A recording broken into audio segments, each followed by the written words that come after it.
Cela faisait maintenant 5 ans que Hakimi et Okozo vivaient aux États-Unis. Ils y avaient immigré juste 1 an après leur mariage. Pendant ces 5 ans, le stress et les difficultés d'intégration avaient limité leurs déplacements. Ils n'avaient fait de voyage que dans la région Amérique du Nord.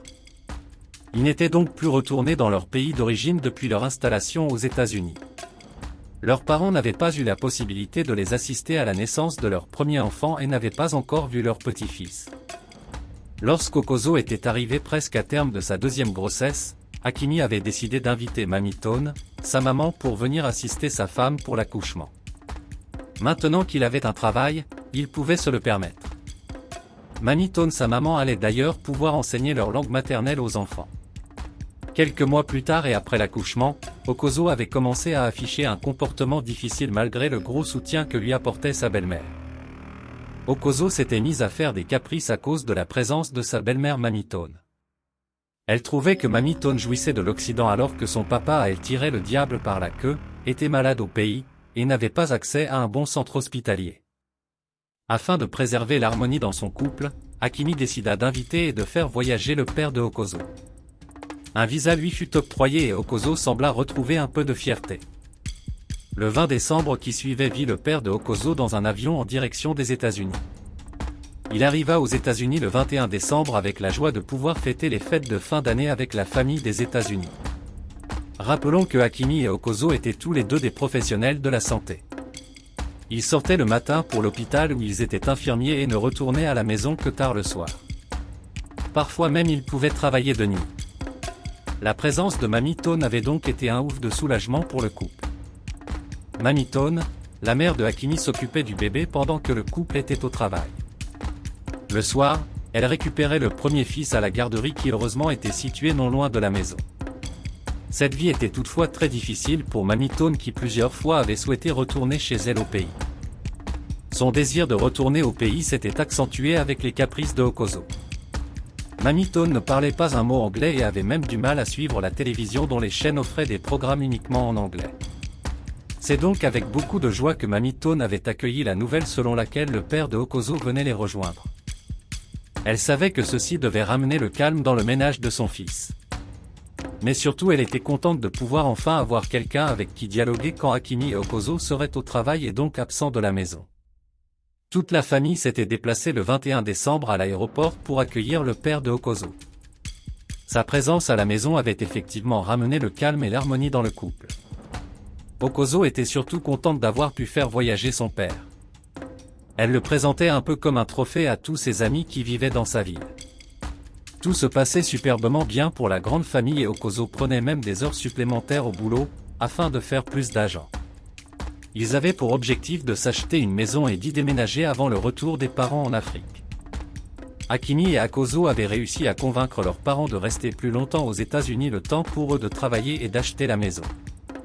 1 an avait passé et le couple avait noté avec beaucoup de joie que ni Mamie Tone, ni le père de Okozo n'étaient plus dans l'urgence de retourner au pays. Seulement lorsque le dernier dimanche du mois de mai arriva, les parents demandèrent à parler à leurs enfants. Hakimi et Okozo étaient inquiets. Mamie Tone était déjà à 2 années de vie avec eux. Le père de Okozo était aussi déjà 1 an et 5 mois de vie aux États-Unis. Hakimi et Okozo savaient donc qu'ils allaient devoir se réorganiser rapidement pour la garde des enfants. Pourquoi les 2 parents voulaient-ils tous les 2 partir ? Pourquoi maintenant, en début d'été, alors qu'ils étaient proches de leur but de s'acheter une maison ? Hakimi et Okozo avaient pris une certaine habitude au travail. L'été était la meilleure période pour faire le maximum d'heures supplémentaires. Ils avaient donc encore grandement besoin du soutien de leurs parents. Alors que Hakimi et Okozo se regardaient en se demandant ce qui pouvait bien être si important pour que les 2 parents veulent rentrer tous les 2, ils furent saisis de stupeur lors la Mamie Tone leur annonça l'objet de leur petite réunion familiale d'urgence. Hakimi et sa femme tombèrent par terre les yeux ébahis. Hakimi était presque en transe. Il se sentait coupable et s'en voulait. Comment en était-on arrivé là ? Il n'était nullement question de voyage. Mais c'était plus grave. Finalement ils auraient tellement voulu que ce fût pour parler du retour des parents au pays. Mamie Tone venait de leur annoncer qu'elle était enceinte du père de Okozo. Elle pensait être à 6 ou 7 mois. La grossesse était donc bien avancée et Okozo et Akini comprenaient que leurs parents avaient pris leur décision par rapport à cette grossesse depuis longtemps. Akini et Akozo allaient être beaux-frères et belles-sœurs de leur propre petite sœur ou petit frère. Comment des adultes comme leurs parents pouvaient-ils faire cela? Qu'est-ce qu'ils allaient dire aux deux autres parents restés au pays? Comment n'avaient-ils pas vu même un signe de grossesse depuis 6 mois? En fait, comment auraient-ils pu douter que ceci pouvait même arriver? Cet épisode de vie rocambolesque qui avait marqué la vie de la famille des Akini avait entraîné une grosse crise dans le couple. Ils s'étaient séparés pendant quelques semaines avant de se remettre ensemble. Akini accusait Okozo de l'avoir poussé à faire voyager son père irresponsable. Akini avait quitté la maison mais Mamie Tone avait refusé de le suivre. C'est ce qui avait finalement aidé à recoller les morceaux dans le couple. Avec les parents, ils avaient finalement caché l'histoire à la famille au pays. Lorsque Mamie Tone devait accoucher, ils étaient allés en vacances dans un pays du sud et étaient revenus avec le bébé qui portait le nom de Akini et de Okozo dans son acte de naissance. Ils avaient ainsi déguisé la situation en faisant passer le bébé comme le 3e enfant du couple. Mais pour combien de temps le mensonge allait-il tenir? Cette situation plutôt particulière pour des Africains avait donné matière à réflexion aux proches du couple qui avaient été informés de la situation. Il faut dire que dans son énervement contre le père de Okozo, Akini s'était confié à des amis. Secret africain oblige, l'information avait circulé de bouche à oreille. Akini et sa femme avaient essayé de changer le cours de l'histoire après l'accouchement mais tout le monde était déjà au courant et savait que leur bébé n'était pas le leur. Il faut comprendre à la base de cette histoire que Akini et Akozo vivaient dans un appartement de 2 chambres. Ils avaient déjà un enfant lorsque Mamie Tone arrivait chez eux. Le papa de Akozo quant à lui était arrivé lorsqu'il y avait déjà 2 enfants. Les 2 beaux-parents partageaient donc la même chambre et vivaient presque maritalement. Akini et Okozo étant tout le temps au travail, c'est Mamie Tone qui cuisinait et qui entretenait le beau-père de son fils en longueur de journée. Ceci avait duré des mois et des mois jusqu'à cette tragédie. Les 2 beaux-parents étaient en quelque sorte enfermés ensemble et loin de leurs partenaires respectifs, restés au pays. Ils n'avaient pas vraiment d'intimité. Akini et Okozo avaient ainsi sans le vouloir, reconstitué un couple et fabriqué une nouvelle configuration dans le mariage de leurs parents. Notez que nous avons volontairement modifié le lieu et les noms des personnes qui avaient vécu cette histoire. Nous avons aussi modifié pour ne laisser transparaître que cette tricherie entre beaux-parents qui avait fait naître un petit innocent. Cette histoire doit nous questionner.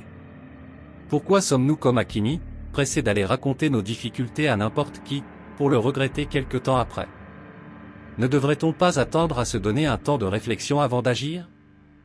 Est-ce qu'il est conseillé de laisser son partenaire aller vivre pendant des mois et des mois en Occident dans un environnement pas toujours facile? L'aide des parents est précieuse en Occident mais lorsqu'on décide de les garder trop longtemps est-ce qu'on ne crée pas en même temps une fragilité dans leur couple? Aussi au-delà de tout, il est clair que les Africains de la diaspora devraient s'assurer de disposer du minimum d'espace et de possibilités d'encadrement avant de faire cohabiter leurs parents chez eux en Occident.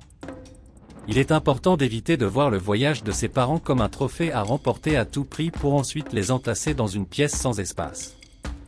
D'après toi, est-ce que le père de Okozo et Mamie Tone étaient finalement retournés en Afrique ou penses-tu qu'ils avaient cherché à demeurer aux États-Unis? S'ils étaient retournés en Afrique, comment penses-tu qu'ils s'étaient comportés là-bas? Étaient-ils restés avec leurs anciens partenaires ou avaient-ils décidé de continuer avec leur idylle malaisant? Laisse-nous tes commentaires. Dis-nous si tu souhaites connaître la suite et surtout abonne-toi, like et partage.